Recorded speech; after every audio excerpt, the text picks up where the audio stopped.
Hola, buenas tardes, buenas noches. Bueno, penúltimo tema. Hoy, primero me salté un poquito el orden. Primero vamos a hablar de micobacterias porque nos sirve la clínica para ver las micosis profundas y también la anatomía patológica. Ustedes ven acá, vamos a ver entonces micobacterias. Se llaman micobacterias a bacilos que tienen una característica especial en su pared, una gran cantidad de ácidos micólicos. Antes de empezar con las otras placas, quería mostrarles esto. Esto es un campo de un esputo, un extendido de un esputo coloreado con la coloración de Ziehl-Neelsen, que es específica para los bacilos ácido-alcohol resistentes, que son las las micobacterias son todas ácido-alcohol resistentes. Las únicos ácido-alcohol resistentes no son las micobacterias. Habíamos visto que, por ejemplo, quistes de Cryptosporidium también eran ácido-alcohol resistentes.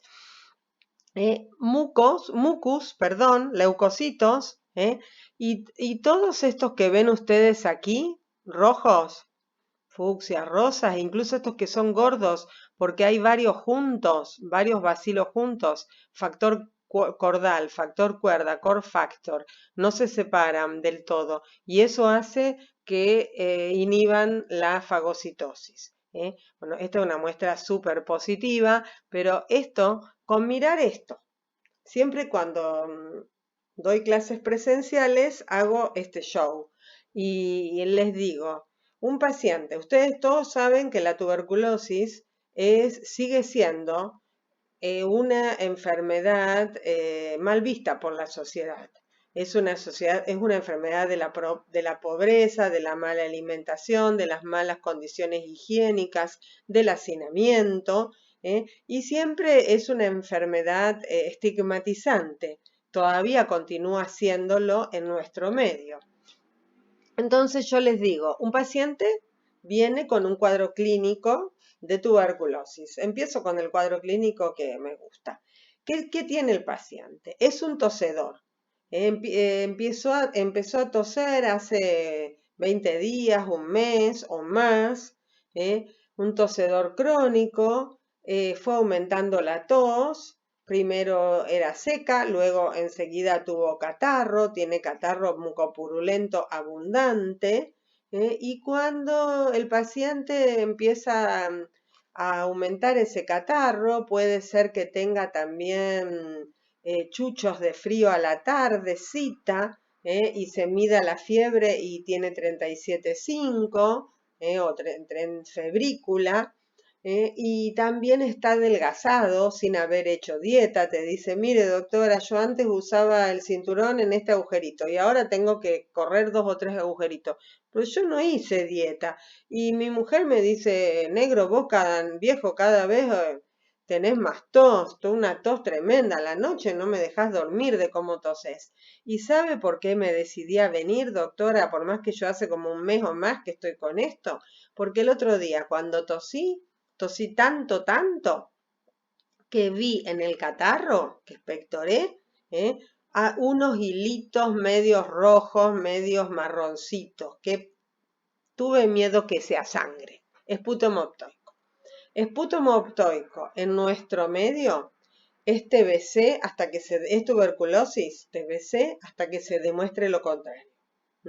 Ese paciente que viene con ese cuadro clínico, vos le preguntás, ¿tiene antecedentes? ¿Ha tenido tuberculosis otra vez? ¿Se ha tratado? No, doctora, yo nunca hice tratamiento, nunca tuve nada, es la primera vez que tengo esto.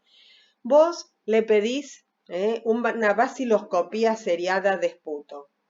Ziehl-Neelsen, una coloración de Ziehl-Neelsen, como ahora vamos a ver, de el esputo. Si ves esto, que yo te lo informo, escasos leucocitos, polimorfonucleares, abundante cantidad, positivo 4 cruces, de bacilos ácido-alcohol resistentes, core factor positivos. Si yo te informo esto, vos le dirías a este paciente, usted tiene tuberculosis, por solo mirar este sin Nielsen por solo mirar al microscopio? Vamos a ver si en la clase podemos llegar a alguna conclusión que nos interese. Ah, mira, si hacía eso lo veía mejor. Lo estaba viendo muy mal y era porque no había apretado el mouse. ¿Ves? Ahí lo ven mejor. O a lo mejor ustedes lo vieron bien siempre, no lo sé. Yo lo veo mucho más claro. Hay que mirarlo con 100 por, con el condensador bien alto, con mucha luz. Y esto, bueno, enfocamos y vimos esto, listo, diagnóstico. Ya está, no tenemos que seguir mirando. Pero cuando estamos mirando un ciel y no encontramos estos bacilos ácido alcohol resistentes, tenemos que mirar por lo menos 100 campos, recorrer 100 campos o 20 minutos. Hay que buscar. Si a los 100 campos no encontré nada, lo informo como negativo. Cuando hablamos de la familia, es la familia Mycobacteriaceae, género Mycobacterium, y tenemos varias especies. El complejo Mycobacterium tuberculosis, que tiene el Mycobacterium tuberculosis, que es el más común y lejos el paradigma de este grupo, el bovis, el africanum y el leprae, que produce otra enfermedad muy conocida, endémica, que es la lepra. Todo el mundo escuchó hablar tuberculosis y escuchó hablar de lepra, dos enfermedades comunes. Incluso en la Biblia ya se hablaba de estas enfermedades.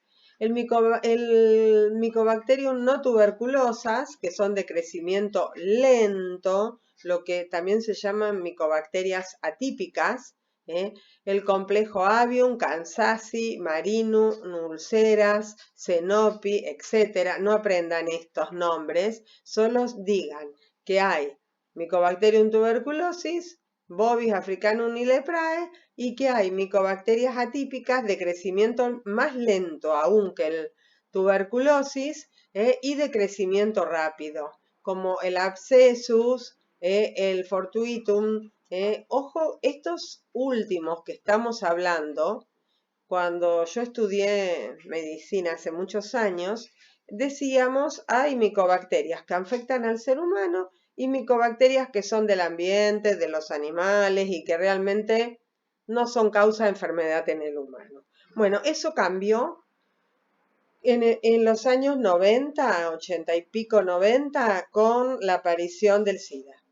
Porque los pacientes en fase HIV positivos, en fase de inmunodeficiencia, tienen infecciones graves por estos microbios que en general son poco patógenos para el normocompetente. Por eso no los considerábamos, pero empezaron a aparecer infecciones graves por estos micobacterios, sobre todo los de crecimiento rápido, en pacientes HIV positiva en etapa de inmunodeficiencia. ¿Y por qué hay que, amén de que hay que diagnosticarlos y tratarlos, es una gran complicación desde el punto de vista clínico y desde la epidemiología hospitalaria, porque al ser de crecimiento más rápido desarrollan resistencia a los antimicrobianos. Entonces son de muy difícil terapéutica. Algunos de ellos que tenemos en nuestro medio son resistentes a todas las drogas que existen. Las características generales del género Mycobacterium son bacilos, delgados, gráciles, rectos o ligeramente curvos, los ven acá. A veces pueden estar ramificados o a veces, como los vimos al inicio, en factor cuerda, varios juntos. Y eso es lo que es un factor de virulencia, el core factor, porque lo que dije antes inhibe la fagocitosis. Son todos ácido alcohol resistentes. Y como también dije antes, pueden colonizar el suelo, el agua, o también como patógenos produciendo enfermedades muy graves en nuestro medio. Son aerobios estrictos, crecen a un pH óptimo de 7, la gran mayoría son de crecimiento lento. Mycobacterium tuberculosis crece en un mes, en 4 semanas. ¿Por qué crece en 4 semanas? Porque se acuerdan, una enterobacteria, ¿en cuánto tiempo por fisión binaria hacía otra cuando les dábamos las condiciones necesarias? Acá alguno de ustedes me hubiera contestado en 20 minutos. Por eso al otro día, 24, 48 horas, tenemos una colonia. En cambio, el Mycobacterium tuberculosis hace otra, por fisión binaria, otra bacteria a las 18, 24 horas. Demora un día. Por lo tanto, el cultivo para tener colonias, como vamos a ver, va a demorar aproximadamente casi un mes.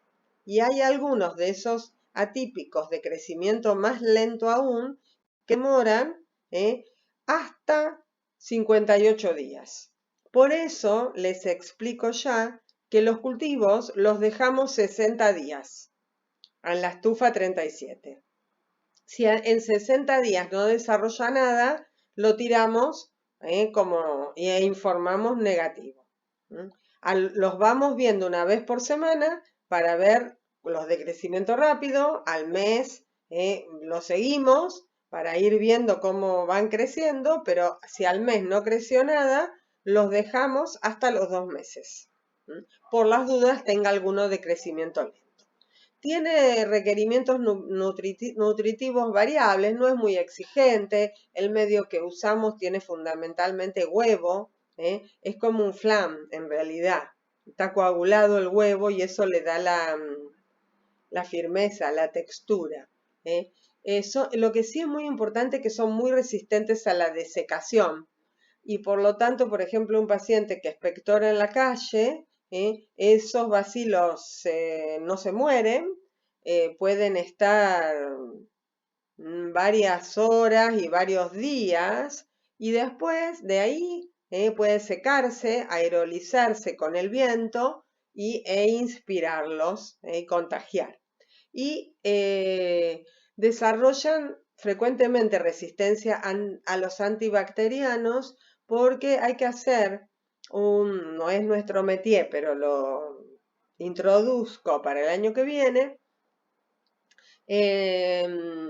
hay que hacer un tratamiento combinado con por lo menos 3 drogas y ese tratamiento por lo menos va a durar hasta 6 meses.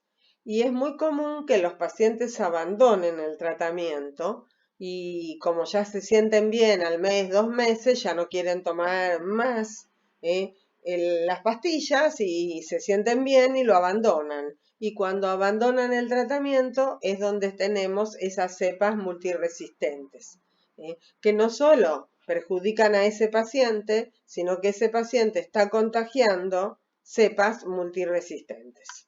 En Estados Unidos, por ejemplo, donde la salud funciona de otra manera, hay, ¿cómo se llaman estos? Trabajadores sociales, asistentes sociales, mira, no me sale decir el nombre y mi mamá era asistente social, una de las primeras de Rosario. Van los asistentes sociales a las casas a darle las pastillas, hacérselas tomar y mirar cómo la toma y revisarle la boca para ver que la tragó. Acá en centros de salud de nuestro medio, de Rosario, también hay médicos que se ponen al hombro esos tratamientos, sobre todo para los niños pequeños, las embarazadas, y entran a la villa, entran a los barrios humildes con sus propios autos a hacer eso. Así que hay que sacarle el sombrero a esos profesionales que se toman ese trabajo, ¿no? Que por supuesto nadie les paga. En centros de salud de periféricos de Rosario, y no tan periféricos, porque aquí mismo, cerca de donde yo vivo, está San Francisquito y ahí también me consta que lo hacen. En centros de salud que se los debemos al trabajo, al esfuerzo y a la planificación del doctor Wiener que acaba de morir.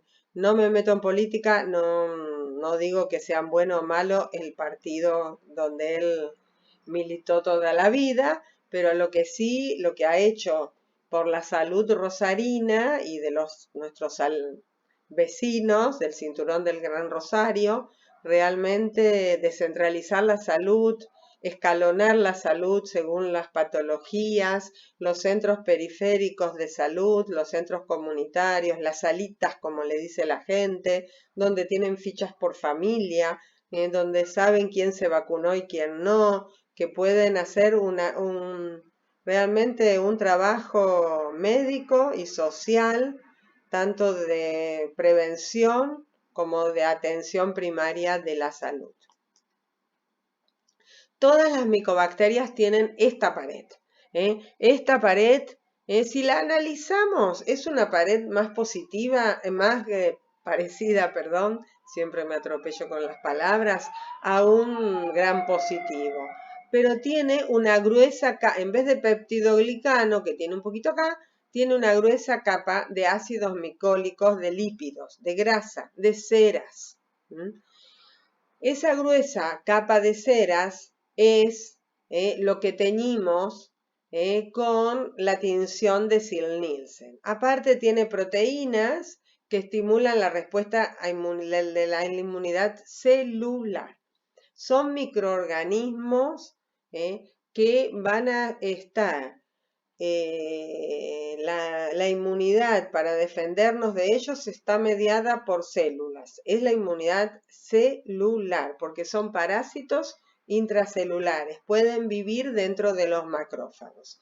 Esta gruesa pared de grasa, de ácidos micólicos, de cera, es la que ponemos en evidencia con la coloración de Ziehl-Neelsen.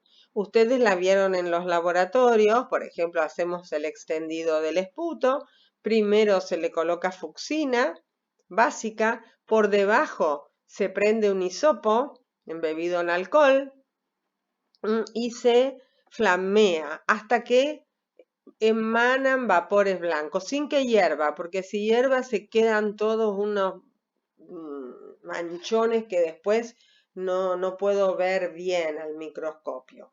Se calienta por 3 veces hasta que emanen esos famosos vapores blancos que se ven, les aseguro. ¿Y para qué caliento? Caliento para que la grasa, esta cera, estos ácidos micólicos se derritan. Y en el lugar de estos ácidos micólicos penetra la fucsina. La fucsina va a quedar entonces atrapada en la pared de estas bacterias. Bien. Segundo, tercer paso en realidad, porque el primero es el primer colorante que es la fucsina, segundo paso el calentamiento, tercer paso decoloración con alcohol y más ácido clorhídrico hasta que no quede nada rojo y después lavado con agua, último paso, contracolorante, azul de metileno. Vieron como vimos antes. Todo el fondo azul, leucocitos azules, otras bacterias azules, moco azul, células de escamación azules, bacilos, ácido alcohol resistentes, VAR. Resistieron la decoloración con el ácido y el alcohol. ¿Por qué? Porque la fucsina estaba metida dentro de la pared, estaba atrapada dentro de la bacteria, si es que hubiera estas bacterias. Un poquito, bueno, un repasito del laboratorio. ¿Qué factores de virulencia tienen? Tienen catalasa, que desdobla el peróxido de hidrógeno en agua y oxígeno, son aerobios estrictos, con la catalasa los ayuda a vivir, tienen micobactinas y exoquelinas que captan hierro, que le ayudan a vivir dentro de los fagocitos, sulfolípidos que inhiben la fusión del fagosoma con el lisosoma, por eso son infecciones crónicas, el core factor, lo que les contaba antes, que es tóxico es el glicolípido, que lo vieron en la otra placa, tóxico para los leucocitos, inhibe la diapédesis y lesiona las membranas mitocondriales in vitro. No produce exoendotoxinas u otras enzimas. Y muy importante, es capaz de un crecimiento intracelular en los macrófagos alveolares inactivados. Fíjate, la vía más común de infección, lejos, es la vía inhalatoria. Un paciente que tose o que elimina bacilos y con la tos, el estornudo, las gotas de flush y esos inhalas. ¿Qué pasa? Llegan por la vía respiratoria, lo primero que hacen es penetran en los macrófagos alveolares inactivados. Inhiben la acidificación del fagosoma y la fusión fagosoma y lisosoma, lo que vimos antes. Y por lo tanto se replican libremente en el pulmón. Como son de crecimiento lento, primero no se pueden, el sistema inmune no los puede eliminar. Son de crecimiento lento y están ahí lentamente reproduciéndose. ¿Qué hace entonces el organismo para lograr bloquear esa infección? Hace un granuloma. Es una infección granulomatosa crónica. ¿Por qué? Porque creo que lo van a ver en anatomía patológica para defensa. Pero bueno, consideramos que no pueden irse de injuria sin ver qué es un paciente tuberculoso y qué hacemos para hacer el diagnóstico. En defensa lo vamos a volver a repetir y ustedes lo van a ver desde el punto de vista anatomopatológico y lo van a entender aún mejor que hoy, seguramente. Pero, ¿qué pasa? Macrófagos llenos de estas bacterias multiplicándose. Entonces, el organismo, ¿cómo logra contener ese foco? Hace un rodete de células epiteloides que rodean ese foco. Alrededor, fibras del tejido conectivo, haciendo un granuloma. Estos granulomas confluyen dando un nódulo. Ese nódulo, con el tiempo, se necrosa en el centro, necrosis gaseosa, que eso sí creo que es tema de injuria. Por eso están tan mezcladas injuria y defensa, que yo soy una ferviente ferviente defensora, podríamos decir, o activadora de que realmente se junten las dos asignaturas, porque es muy, muy difícil separarlas. Es muy difícil entender las injurias si no entendés qué producen en el organismo por cómo el organismo se defiende frente a esa injuria. No se puede separar, ¿no? Están tan imbrincadas en el paciente que es muy difícil. Incluso cuando empezó el Plan 2001 era todavía peor porque nos dejaban dar el microorganismo y sus factores de virulencia, pero nos faltaban las enfermedades, la patología y el diagnóstico. Así que era re difícil poder enganchar y no entender, por ejemplo, lo que es un Ziehl-Neelsen. Era muy difícil, por eso yo me negué y siempre hice lo que quise. Esto queda grabado, las autoridades me van a escuchar y me van a reventar. Dejémoslo ahí. Ese granuloma, ese nódulo, con el tiempo se necrosa en el centro. Y una necrosis gaseosa. Se produce una secreción, el calcium, que ustedes ya lo habrán estudiado, como queso, y puede abrirse, por ejemplo, a un bronquio fuente y eliminarse ese calcium con la tos. Contagia, está lleno de bacilos, y va a quedar acá una caverna. Cuando le saquemos una radiografía o una tomografía al paciente, vamos a ver una caverna comunicada a un bronquio. Más aire, más le gusta a los bacilos para seguir creciendo.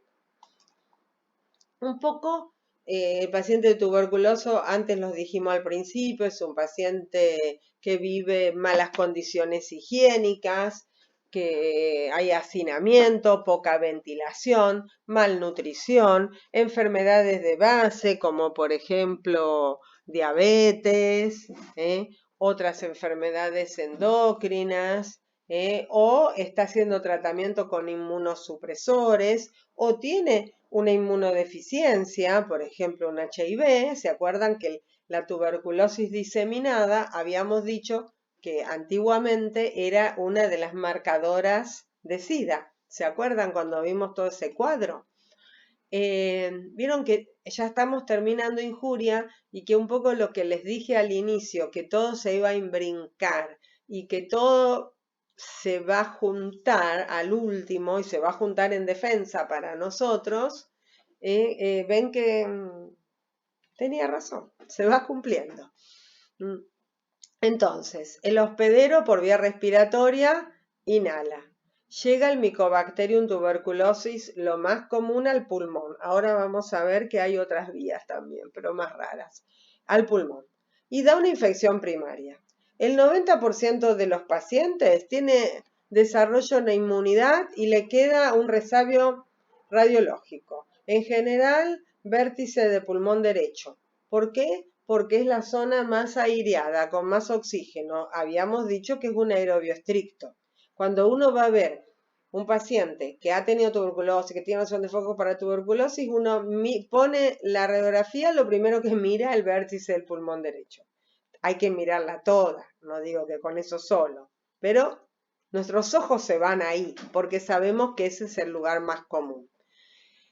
Puede quedar ahí, hacer un granuloma, con el tiempo calcificarse. Muchos años después uno ve la placa y dice, uy, mira, tuvo una primoinfección tuberculosa, y nada más.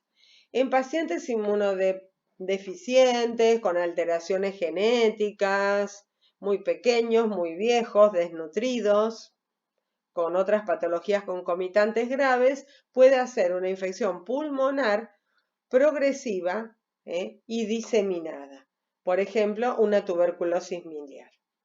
Alguno de estos pacientes que quedó allá tranquila por años, queda con una infección latente. Esa infección latente puede reactivarse, por ejemplo, una inmunodeficiencia. Por ejemplo, antes se decía las mujeres cuando tenían, las chicas de la alta sociedad en la Buenos Aires antigua, tenían tuberculosis cuando tenían mal de amores y no tenían hambre, cosa que a mí nunca me pasó. Sí, los mal de amores, pero el hambre tuve siempre. Ya me van a ver y se van a dar cuenta qué intriga estoy generando con respecto a verme. No sé si es bueno o malo. Bueno, ya está, ya la generé.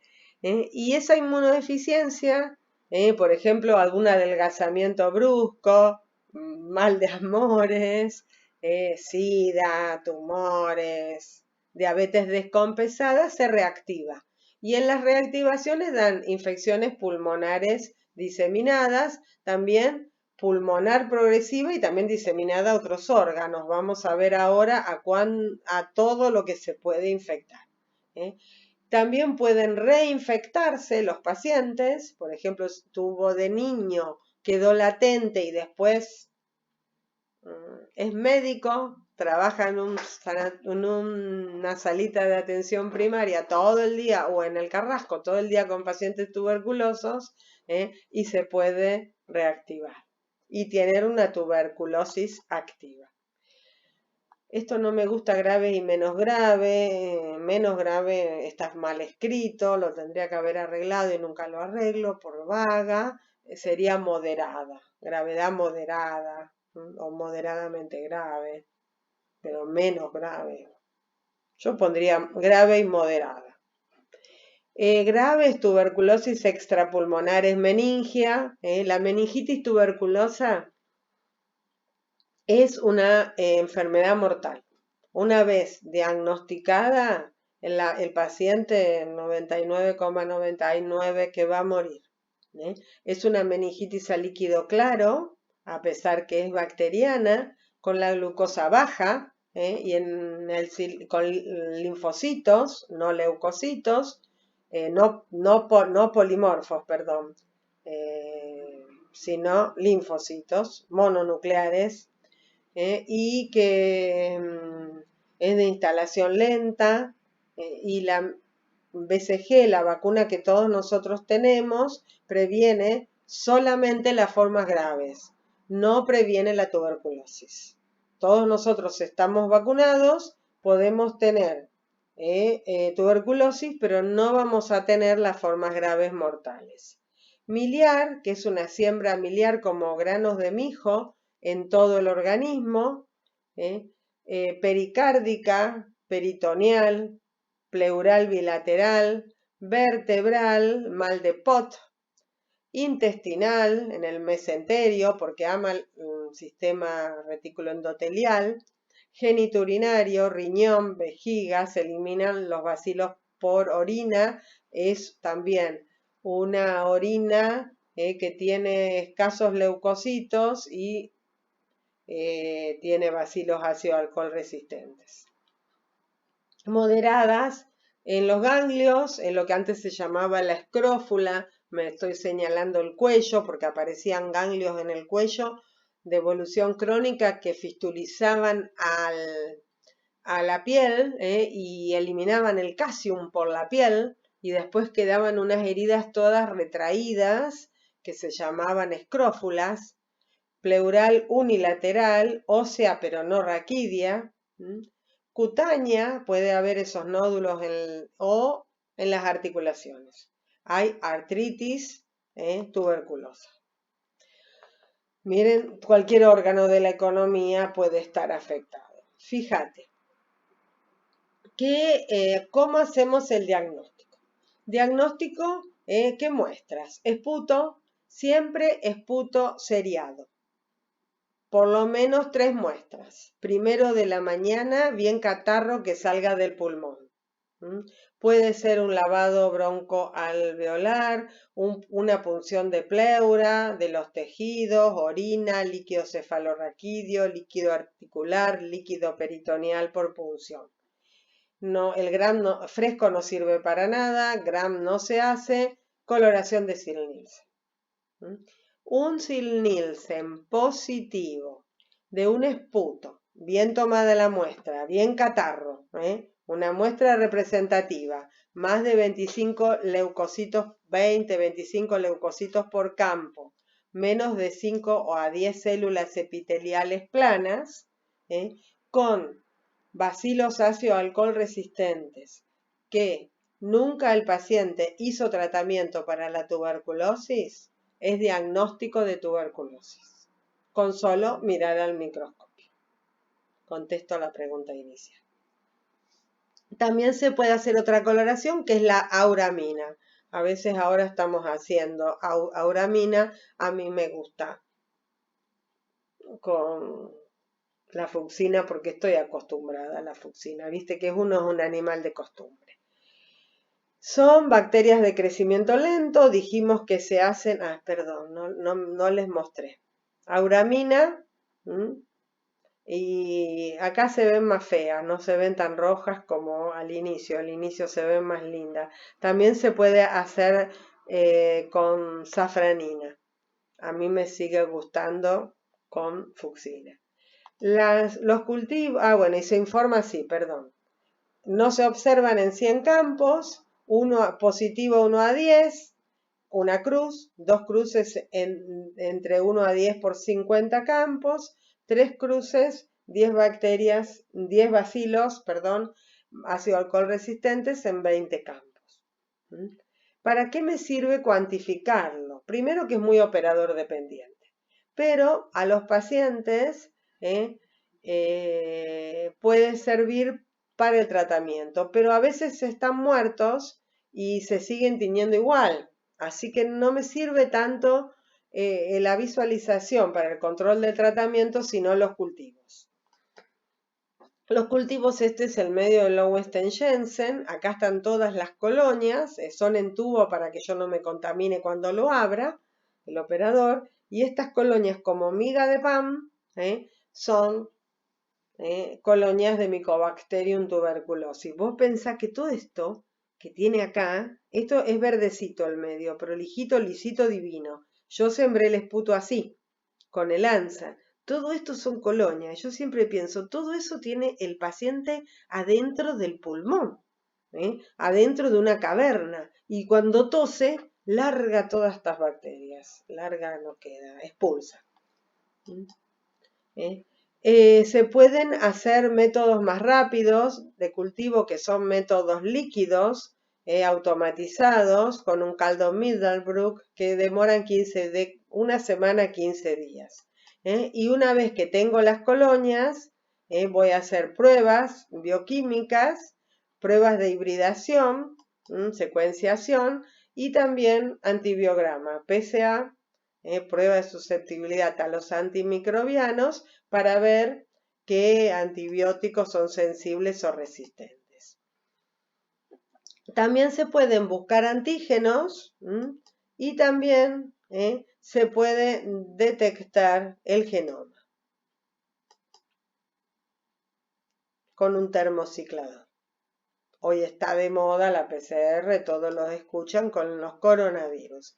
Diagnóstico indirecto, no hay diagnóstico de búsqueda de anticuerpos. Inmunidad humoral, dejémoslo, no estaría en juego, estaría.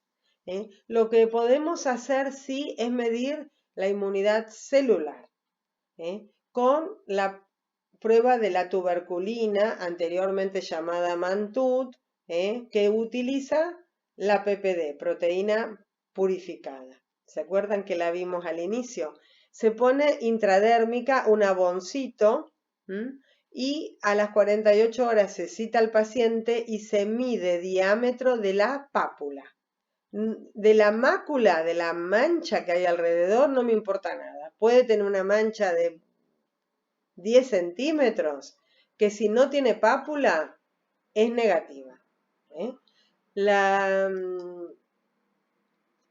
Menos de 5 milímetros de pápula, en realidad puede aparecer como positivo en pacientes que tengan una inmunodeficiencia. Más de 10, todos los pacientes que hemos tenido contacto con Mycobacterium tuberculosis. Ojo que todos estamos vacunados. Y más de 15 hablamos de infección. Aquí no lo tengo, pero quiero hablar de la vacuna. Nosotros estamos todos vacunados con la vacuna, la BCG. Son las siglas de Bacillus, Calmette y Guerin. Es una cepa bovina de la tuberculosis de las vacas, viva y atenuada. Por lo tanto, es una vacuna infectiva. Nos la colocan en el brazo y en general al mes puede aparecer un nódulo. Y la gente dice, en el sitio de la inoculación, y la gente dice, me prendió la vacuna, se me infectó porque tiene pus. Lo que tiene es calcium, no pus. Lo que está haciendo ahí es una mini infección. Y previene solamente las infecciones graves diseminadas.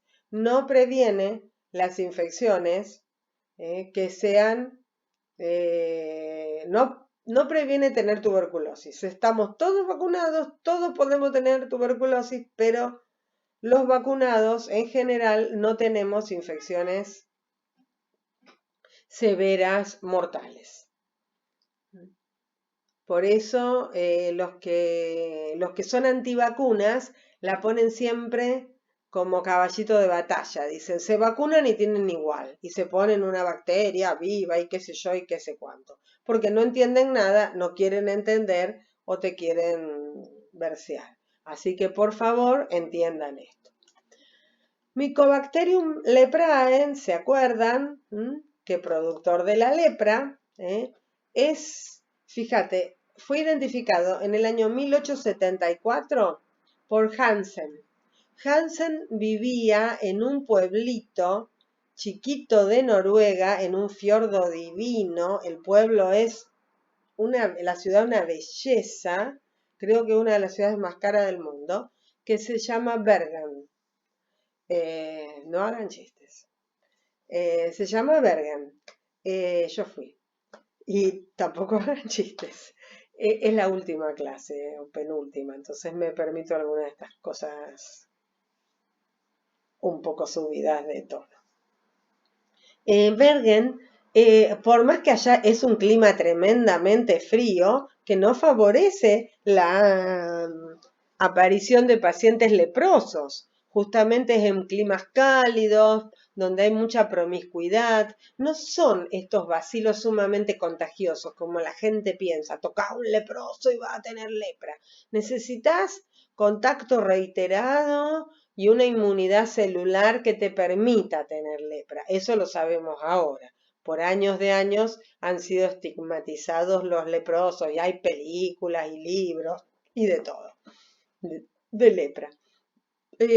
Hansen, ¿por qué pudo buscar este bacilo, que se llama bacilo Hansen justamente, o Mycobacterium leprae, en Bergen, en Noruega, con un frío de perro? Porque ahí había hecho base la Liga Hanseática en el 1500, 1400, eso no me acuerdo bien. Googlealo, como dice mi nieto, googlealo, abuela. Eso no me acuerdo en qué año, 1600. Bueno, no lo digo porque googleémoslo. Ahora, lo voy a googlear ahora, mientras que hablo. La Liga Hanseática llevaba gente que los tenía ahí casi como esclavos para... Espera que estoy googleando.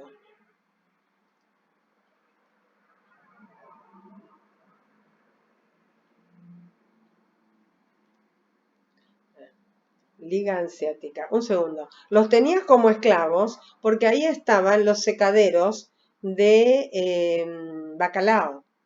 Y los llevaban y los tenían viviendo de una forma horrible. Eran alemanes, ¿no? A ver si lo dice. Fundación de la Liga Hanseática 1358. Fue una federación comercial y defensiva de las ciudades del norte de Alemania y de comunidades de comerciantes alemanes en el mar Báltico, los Países Bajos, Suecia, Polonia y Rusia, así como regiones que ahora se encuentran en las repúblicas bálticas.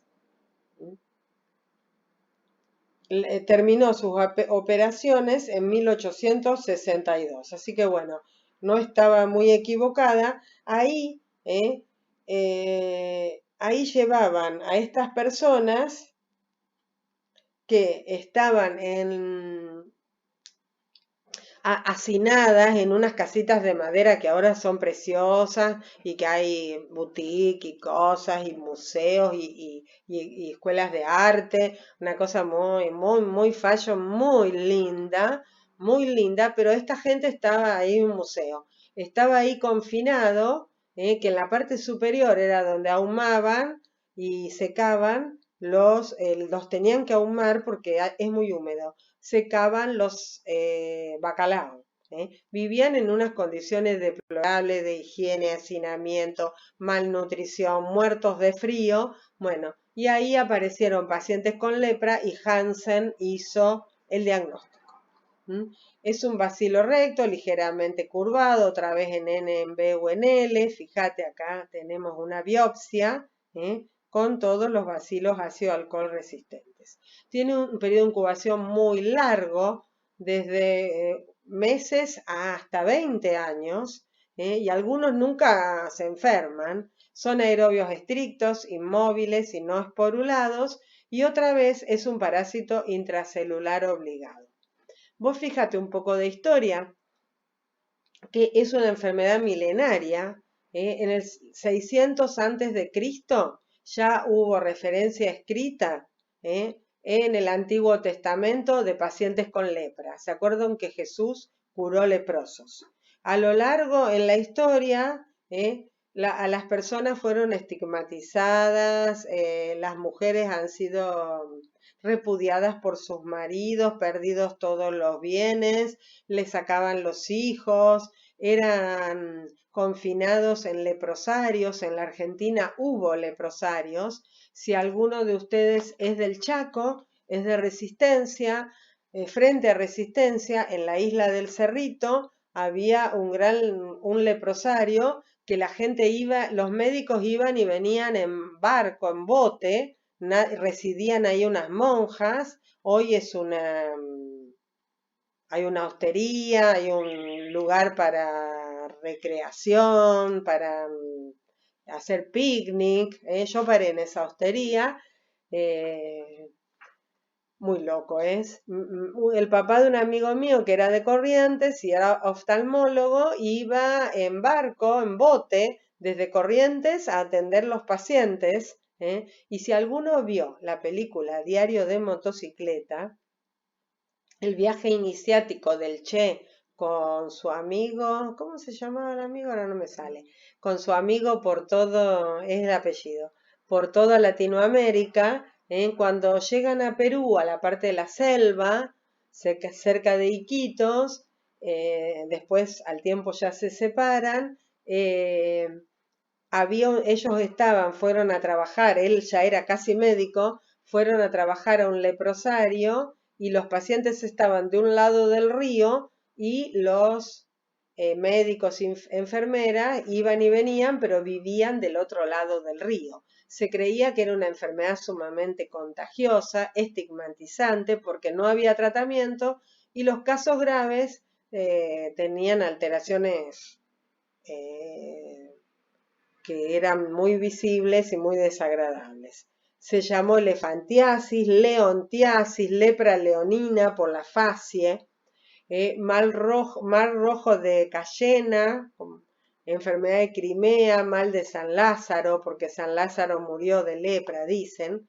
El armadillo, los tatú, las mulitas, son el reservorio de la infección y se contagia sobre todo por los aerosoles nasales, en contacto directo con la piel. Los que estamos vacunados con BCG tenemos un factor de protección, y puede vivir hasta 1 mes y medio fuera del organismo. ¿Cómo reconocer? Hay lepra en nuestro medio, se subdiagnostica porque nunca pensamos en lepra, pensamos que es una enfermedad olvidada, que no, es olvidada. Pensamos que es una enfermedad que ya no existe, es incorrecto. Es una mancha en la piel. Puede ser clara, puede ser hipocrómica, hipercrómica, y sobre todo lo que hay que tener en cuenta puede ser con bordes sobrelevados, así, ¿ves? Todos esos bordes anfractuosos sobrelevados, de instalación crónica y algo muy importante, que son zonas que no tienen sensibilidad. Por ahí hay pacientes que vienen y me dicen, doctora, mire, yo estaba cebando mate, me chorrié con el agua caliente y me di cuenta que en esta parte de la mano, no, el otro me quemé. Y ahí no sentí nada.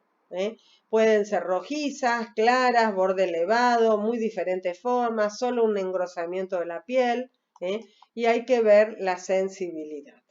Somos zona endémica y sobre todo los pacientes que vienen del norte. Chaco, Formosa, Corrientes, el norte de la provincia de Santa Fe. Fíjense, fases tremendas, que no se ve más, pérdida de las falanges, la nariz característica en silla de montar, la pérdida de la nariz. La gente se envolvía así en los leprosarios, envolvía el rostro para que no los vieran, y también una fórmula multinodular, cosas que ya no se ven más, que se vieron en la literatura. ¿Cómo hacemos el diagnóstico? ¿Qué muestras tomamos? Podemos tomar secreción del tabique nasal, un raspado del tabique nasal, y hacer con un escobillón o con el ansa misma y hacer un extendido para poder hacer un Zinn-Nielsen. También se hace linfa. ¿Linfa de dónde? El lóbulo de la oreja, se isquemia entre dos dedos el lóbulo de la oreja y con una lanceta de esas de sacar sangre del dedo se pincha la oreja para extraer linfa. También del hueco popliteo, del codo y también de las lesiones sospechosas se pueden hacer biopsias. Siempre hay que hacer biopsias del borde de la lesión. No crece en medios sintéticos, una de las pocas bacterias que no desarrollan. Acá preguntaría, ¿qué otra bacteria no desarrolla en medios sintéticos? Silencio. Acá les doy una pista. Es una ITS, produce una ITS. Piensen, me lo mandan. Y se tienen que tomar diferentes muestras y hacer primero una de la lesión, una limpieza, y después se van haciendo diferentes punciones de los bordes de la lesión o para obtener la linfa. Se hace un Zell-Nielsen, que el único diagnóstico directo que tenemos es el Zell-Nielsen, y se informa. Negativo, no se observan bacilos ácido alcohol resistentes. Una cruz, un bacilo en 100 campos. Cuando encontrás un solo bacilo te querés matar. Yo siempre digo 2 bacilos, porque uno empezás a decir, era un artificio, me lo inventé, era una manchita, y empezás, yo siempre digo, si encontraste uno tenés que encontrar otro. 1 a 10 en 50 campos, y si se observan 10 bacilos en 20 campos, 3 cruces. Cuando hablamos, escúchenme acá, y ya terminamos esta parte. Cuando hablamos de lepra, hablamos que hay 5 formas de lepra.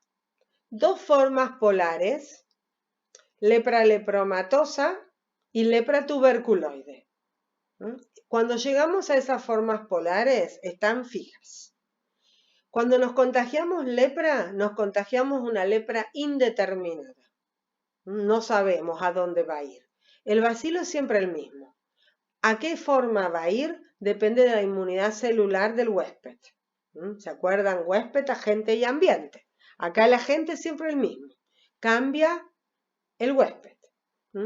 Si la inmunidad celular del huésped es competente, va a ir a una lepra tuberculoide. ¿Qué significa lepra tuberculoide? Que el organismo va a lograr hacer una infección granulomatosa crónica y va a lograr circunscribir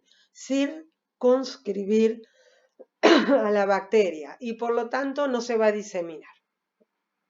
En cambio, en la lepra lepromatosa, la inmunidad celular no actúa con eficiencia y se disemina a todo el organismo, sobre todo por linfa. Y les dije que eran 5 formas. Al lado de la indeterminada hay borderline tuberculoide, borderline lepromatosa. Esas 2 borderline pueden ser cambiables, es decir, las 3 del medio son intercambiables. Pero cuando se llega a las polares es lo que voy a tener.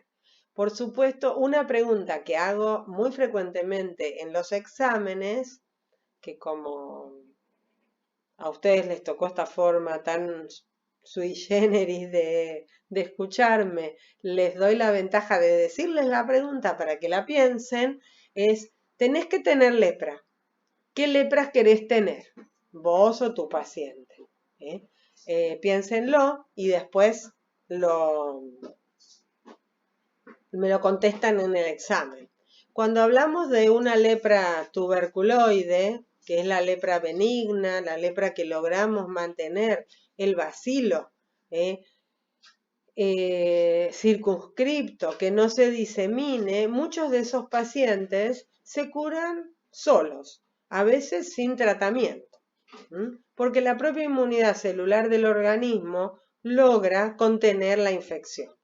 Por eso el Zell-Nielsen muchas veces es negativo, pero la lepromina, igual que la mantú, que la tuberculina, que mide inmunidad celular, da positiva.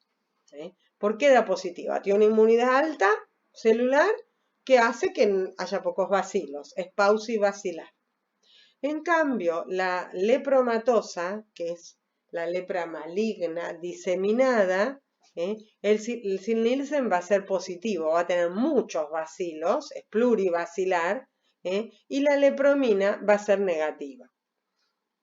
Por eso la lepromina, en el caso de la lepra, más que diagnóstica, es pronóstica. Una vez diagnosticada lepra o ante la sospecha de lepra, que hacer la lepromina me va a indicar el pronóstico.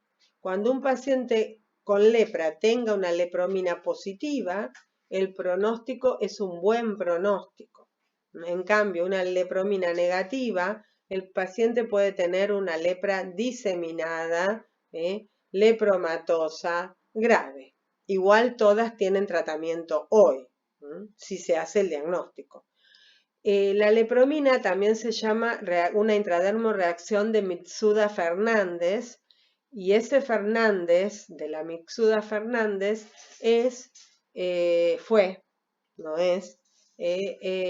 un médico que se graduó en nuestra universidad y que él, junto con Mitsuda, crearon y pensaron en esta intradermoreacción. La crearon en realidad. Él trabajó mucho en el Hospital Carrasco, y cuando se le puso uno de los nombres que habíamos pensado para el anfiteatro central de la Facultad de Medicina, era el doctor Fernández, porque era un egresado de nuestra casa que logró un avance en el diagnóstico y en el pronóstico de una enfermedad endémica como la lepra. Lo propusimos con el doctor Botazo, tratamos de trabajar para eso, pero perdimos. Ustedes saben que tiene otro nombre, no me meto en política otra vez, pero es alguien que ni siquiera se graduó en nuestra facultad. Era mejor tener un graduado de nuestra facultad. Creo que la lepra es una enfermedad de denuncia obligatoria, poco se denuncia, pero deberíamos, y vos fíjate que Chaco y Formosa, Misiones, y tienen muchos casos. ¿Por qué tienen muchos casos Buenos Aires? Yo les dije que la zona endémica es más el noreste argentino, porque Buenos Aires recibe mucha inmigración interna de pacientes, de personas que vienen del norte a trabajar a Buenos Aires. Entonces, aparecen muchos casos, pero la prevalencia es menor porque hay mucha cantidad de gente. Vos fíjate que la gran prevalencia es en Chaco, en Formosa, también en Corrientes y Santa Fe. Si lo dividimos, la prevalencia es mucho mayor en el norte de la provincia, región cerca del Chaco, indudablemente. Bueno, esto y se culminaron los seminarios de injuria, pero todavía falta la clase de micosis profundas que voy a grabar entre esta noche más tarde y mañana. Y ya sí ahí les doy algunas consideraciones generales y terminamos por injuria. Bueno, les agradezco, espero les haya servido.